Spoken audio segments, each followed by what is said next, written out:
अगला ब्लॉक है हमारा डेटा टूल्स, है ना, जो डेटा टैब का ही एक ब्लॉक है।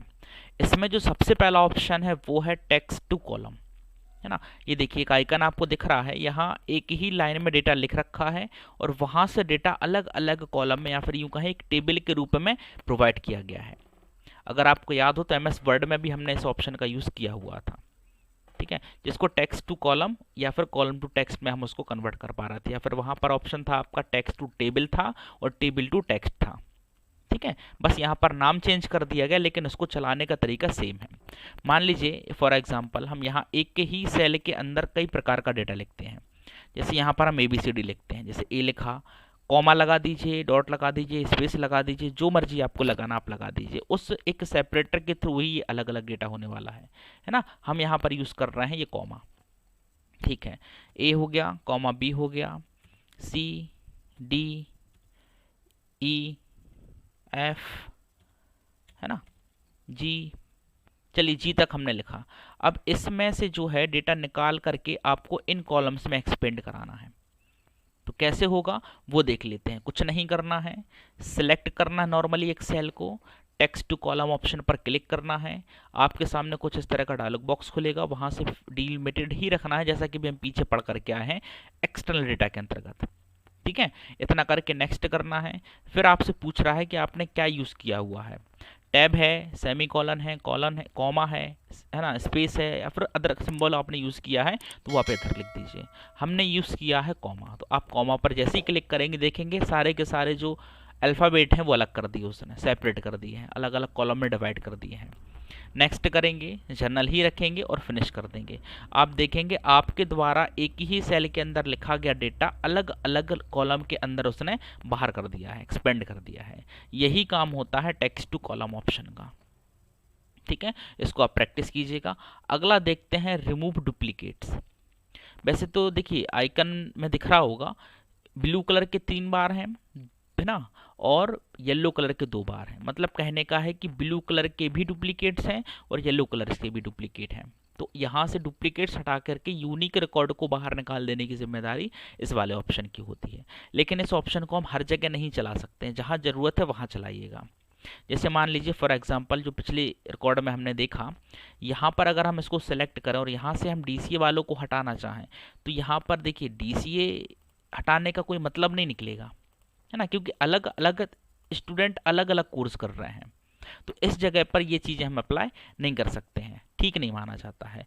तो वो आपका जो डेटा है वो अलग ही होना चाहिए जहाँ से आप रियल में डुप्लीकेट्स हटाना चाहते हैं, है ना। कहीं बार बार एंट्रियाँ हो गई हैं, यूनिक जो जैसे रोल नंबर होते हैं तो यूनिक रहते हैं, रजिस्ट्रेशन नंबर होते हैं यूनिक होते हैं। हाँ, कॉन्टैक्ट नंबर पर आप चला सकते हो। मान लीजिए गलती से 2 कॉन्टैक्ट नंबर एक जैसे फिल हो गए हैं 2 स्टूडेंट्स में जो नहीं करना चाहते थे, तो डुप्लीकेट आप हटा सकते हो, है ना। रोल नंबर आपके गलती से डबल हो गए हैं, जैसा भी है हटा सकते हैं। एनरोलमेंट नंबर आप हटा सकते हैं, रजिस्ट्रेशन नंबर आप हटा सकते हैं। तो ये सारी चीज़ें आप कर सकते हैं। ये छोटा सा एक एग्जाम्पल हम इसका देख लेते हैं यहीं पर, ठीक है। कैसे करते हैं करके देख लेते हैं। मान लीजिए एक छोटा सा रिकॉर्ड है, हमने सेलेक्ट किया, हम चाहते हैं यहाँ से जो सिटी के आधार पर रीवा वालों को हटा दिया जाए, है ना, या फिर इस बड़ी सी टेबल के अंदर से हम करके देखते हैं। हम इसको सेलेक्ट करते हैं पूरा का पूरा, ये देखिए इतना बड़ा डेटा है, इसमें से हम चाहते हैं कि सागर वालों को हटा दिया जाए या फिर यूं कहें डुप्लीकेट्स को हटा दिया जाए। तो वापस जाते हैं डेटा टाइप्स में, वहाँ से रिमूव डुप्लीकेट ऑप्शन पर क्लिक करते हैं। किस फील्ड के आधार पर निकालना चाहते हैं यह वो आपसे पूछता है। हमने कहा सिटी के आधार पर, तो बाकी सबको अनचेक कर दीजिए और सिटी को चेक कर दीजिए, है ना, और ओके बटन पर क्लिक कर दीजिए। अब देखिए एक मैसेज आपको मिल रहा है जो कह रहा है 15 duplicate value found and removed. 15 duplicate record मिले थे उसको, उसने हटा दिए। उसको केवल क्या प्राप्त हुए हैं, 5 यूनिक रिकॉर्ड्स प्राप्त हुए हैं, दिख रहे हैं। तो उसने 5 छोड़ दिए हैं, 15 उड़ा दिए हैं। मतलब टोटल एंट्रियां हमारी 20 थी, ये देखिए खाली हो गया काफ़ी कुछ। तो यहाँ चलाना थोड़ा सा ठीक नहीं माना जाएगा।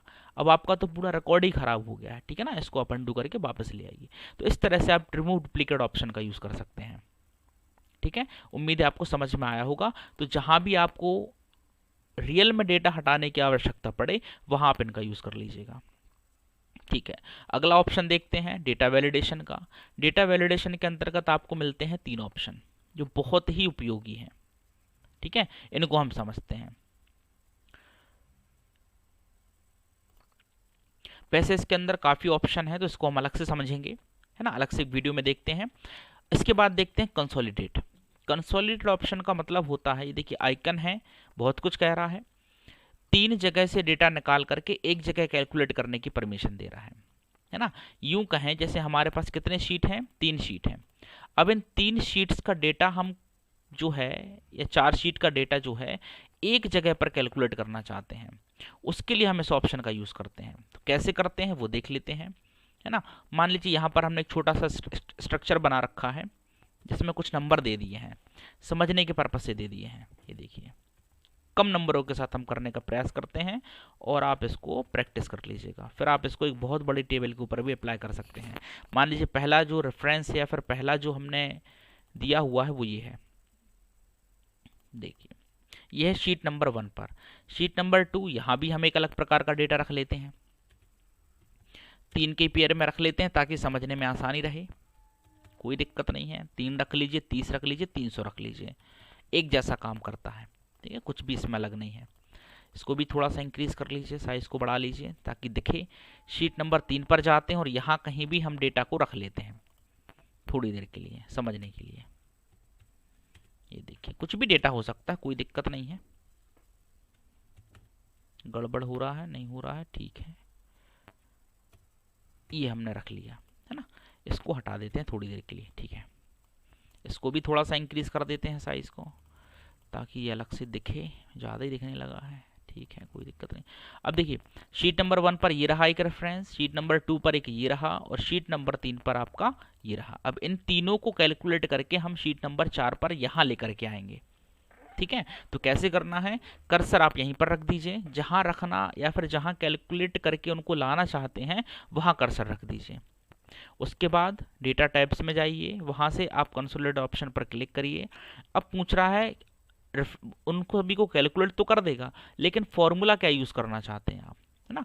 काउंट है, एवरेज है, फंक्शन, प्रोडक्ट, जो मर्जी आप करना चाहें। हमने कहा भैया सम कर दो, टोटल कर दो आप उनका, ठीक है। उसके बाद रेफरेंस नाम का जो टेक्स्ट बॉक्स है वहाँ जाकर के आपको क्लिक करना है, और क्लिक करने के बाद जब कर्सर ब्लिंक हो तो आपको पहला रेफरेंस वहाँ पर देना है। हमने दिया ये वाला, इतना करके आप इसको ऐड कर दीजिएगा। देखिए यहाँ पर ये ऐड रेफरेंस नाम के जो टेक्स्ट बॉक्स है फिर एरिया है, वहाँ पर आपको ये प्रदर्शित होना चाहिए। पहला हो गया। दूसरा रेफरेंस हम फिर से वहीं क्लिक करते हैं, शीट नंबर 2 पर जाते हैं और अपना दूसरा रेफरेंस सेलेक्ट करके वहाँ पर पे ऐड कर देते हैं, हो गया। तीसरा रेफरेंस फिर से आपको वहीं रेड डॉट पर क्लिक करना है, और शीट नंबर 3 या फिर जहाँ भी अपना तीसरा रेफरेंस है वहाँ जाकर के उसको सेलेक्ट करना है। इतना करने के बाद फिर से ऐड कर देना है, और फिर आपको वहाँ जाना है जहाँ आप रखना चाहते थे। ये देखिए यहाँ रखना चाहते थे, तो ये जो रेफरेंस नाम के टेक्स्ट बॉक्स के अंदर रेफरेंस जो हो रहा है उसको हटा दीजिए। हटाने के बाद देखिए अभी हमारा जो हेडिंग बिल्कुल नहीं है, ना तो टॉप रो हमारा हेडर है, ना तो हमारा लेफ्ट कॉलम हेडर है, कोई दिक्कत नहीं है ना। होते तो इनको हम चेक कर देते, नहीं है इसलिए नहीं रख रहे हैं। क्रिएट लिंक्स पर क्लिक करेंगे और ओके करेंगे। ये देखिए आप देखेंगे यहाँ पर टोटल कर दिया गया है। इसके साइज को थोड़ा बढ़ा लेते हैं ताकि दिखे, ये देखिए, ठीक है, देख पा रहे हैं आप। ये देखिए तो ये 221 कैसे आया है, 105 कैसे आया है ना। तो ये कहाँ से आए हैं, इन नंबर्स को जोड़ा गया है, ऊपर वाले नंबर्स को, ये देखिए इन नंबर्स को जोड़ा गया है। इनको जोड़ने के बाद आपका जो रिजल्ट बना है वो ये बना है। ये देखिए वैसी सेकंड रो को, वैसी थर्ड रो को। पता कैसे चलेगा, ये देखिए आप राइट साइड लेफ्ट साइड में आप देख रहे हैं प्लस का साइन बने दिख रहे हैं। यहाँ पर प्लस के साइन से मतलब है कि ये ग्रुप कहलाते हैं, और जब ये प्लस के माइनस में कन्वर्ट हो जाते हैं तो ये अनग्रुप करना कहलाता है। देखिए कैसे बना हुआ है, 45, 78, 98 को मिला के 221 बना हुआ है, वैसे 105 बना है। दूसरा रो कैसे बना है, ऐसे बना है। तीसरा कैसे बना है, ऐसे बना। ये देखिए, ये देखिए ये मेन टोटल है आपके, ये देखिए जो इस तरह से आए हुए हैं। समझ रहे हैं आप बात को, ठीक है ना। तो और यहाँ जो छोटे छोटे ये बिंदु दिख रहा हो, आप ये डॉट टाइप देख रहे हो, ये कहलाते हैं आउटलाइन, ये कहलाता है अनग्रुप करना, ये कहलाता है ग्रुप करना। अभी हम आगे सीखने वाले हैं ये चीज़। ये देखिए इस तरह से आप 2 टेबल का, 3 टेबल का, 4 टेबल का या फिर 4-5 शीट का डेटा एक जगह कैलकुलेट करके रख सकते हैं।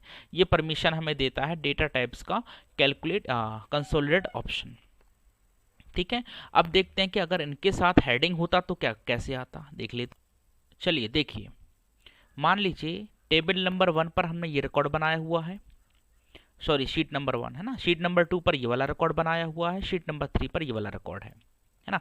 इसको ऐसे रिकॉर्ड या रिजल्ट के जैसे मत समझिए, इसको ऐसे समझिए जैसे कि ये हमारे कस्टमर हैं, है ना, और विनोद ने ये आइटम ये आइटम ये आइटम लिया हुआ है, 3 आइटम ये ले जाते हैं और इसे इस क्वांटिटी में लेके जाते हैं, और हर शीट पर इनका रिकॉर्ड है, हर महीने का रिकॉर्ड ऐसे समझ लीजिए, और इन तीनों महीनों का जो रिकॉर्ड है वो आप यहाँ पर कैलकुलेट करना चाहते हैं चौथी शीट पर, है ना। उस डेटा को भी नहीं खराब करना चाहते और एक नया डेटा क्रिएट भी करना चाहते हैं, तो कैसे करेंगे, हम कंसोलिडेटेड ऑप्शन का ही यूज़ करेंगे। पहले जिस जगह पर आपको कैलकुलेट करके रखना है उस जगह को सिलेक्ट कीजिए, उस सेल को सिलेक्ट कीजिए, कंसोलिडेटेड ऑप्शन पर क्लिक कीजिए, फॉर्मूला अपने हिसाब से ले लीजिए जो लेना है। पहले आप इन रेफरेंस को हटा दीजिए जितने भी आपने ऐड कर रखे हैं, ठीक है, हटा दीजिए, कोई दिक्कत नहीं है, ठीक। और इसको हटाने के बाद जो है पहला रेफरेंस आपको ऐड करना है, क्लिक करेंगे, रेफरेंस नंबर 1 कहाँ पर है, यहाँ पर है, पूरा टेबल आप सेलेक्ट कर लीजिए विथ नेम, रो हेडर और कॉलम हेडर, ठीक है। इतना करने के बाद ऐड करेंगे, ये पहला रेफरेंस ऐड हो गया। दूसरा रेफरेंस हमारा शीट नंबर 2 पर है, इसको भी ऐड करेंगे, ऐड कर दिया, ये भी ऐड हो गया। तीसरा रेफरेंस जो है उसको भी सेलेक्ट करेंगे और ऐड करेंगे, इस तरह से ये कर लिया हमने, कोई दिक्कत नहीं है। अब चौथा, या फिर यूं कहें जहां रखना चाहते हैं वहां वापस जाएंगे, और जो रेफरेंस लास्ट आपका बॉक्स में है चूंकि उसकी ज़रूरत नहीं है, लेने के बाद आप टॉप रो हमारा क्या है, हेडर है, और लेफ्ट कॉलम हमारा हेडर है। लिंक क्रिएट करना चाहते हैं, बिल्कुल करना चाहते हैं, इतना करके आप इसको ओके कर दीजिएगा। ये देखिए फॉर्मेटिंग भले उसने हटा दिया है लेकिन रिजल्ट आपको ला करके दे दिया, ये देखिए, है ना। नंबरों पर मत जाइएगा, ये देखिए, तो 180 कैसे आया है, 150 कैसे आया है, 172 कैसे आया हुआ है, 192 कैसे आया हुआ है, तो ये इन सभी को कैलकुलेट करके आया हुआ है। कैसे आया है फिर से वैसे ही देखेंगे, ये देखिए प्लस का साइन देख रहे हो आप, ये देखिए ये है ग्रुप, इनको अनग्रुप किया, बुक 1 से ही उठाया है डेटा और इस तरह से इसको फॉर्म में रख करके विनोद का टोटल इतना लेकर के आया है ना। वैसे ही 2 नंबर से ये देखिए दूसरा रिकॉर्ड किसका है, रोहित का है, और बुक 1 से ही उठाया हुआ है, कोई दिक्कत नहीं है, शीट अलग अलग है, ये देखिए वैसे रोहित का डेटा। तो ऐसे आप इनको फाइंड करा सकते हो, देख सकते हो, ठीक है। उम्मीद है आपको इतना समझ में आया होगा। करने का तरीका यही है, कैसे भी कहीं से भी डेटा उठाइए, कोई दिक्कत नहीं है, ठीक है। इसको आप आसानी से कैलकुलेट कर सकते हैं। कैसे होगा, कंसोलिडेट से ही होगा, ठीक है। उम्मीद है आपको इतना समझ में आया होगा। इसको प्रैक्टिस कीजिएगा, ये भी बहुत ऑप्शन ज़रूरी है। कहीं इसमें कोई डाउट है तो मुझसे पूछिएगा। रही बात डेटा वैलिडेशन की और व्हाट इफ एनालिसिस की, इनको अलग अलग समझाना पड़ेगा क्योंकि ये अपने आप में ही बहुत बड़े बड़े ऑप्शन हैं, है ना, और समझने लायक हैं, ठीक है। तो इन तीनों का आप अभी प्रैक्टिस कीजिएगा, अगले वीडियो में आपको ये दोनों मैं क्लियर कर दूंगा, ठीक है। तब तक के लिए जय हिंद, जय भारत। अगर कोई डाउट हो तो वह आप मुझसे पूछ सकते हैं। अगर वीडियो अच्छा लगा हो तो इसको लाइक कीजिएगा, चैनल को सब्सक्राइब कीजिएगा और बेल आइकन को प्रेस कर लीजिएगा ताकि इनके नोटिफिकेशन आपको टाइम टाइम मिलते रहें, ठीक है। जय हिंद, जय भारत।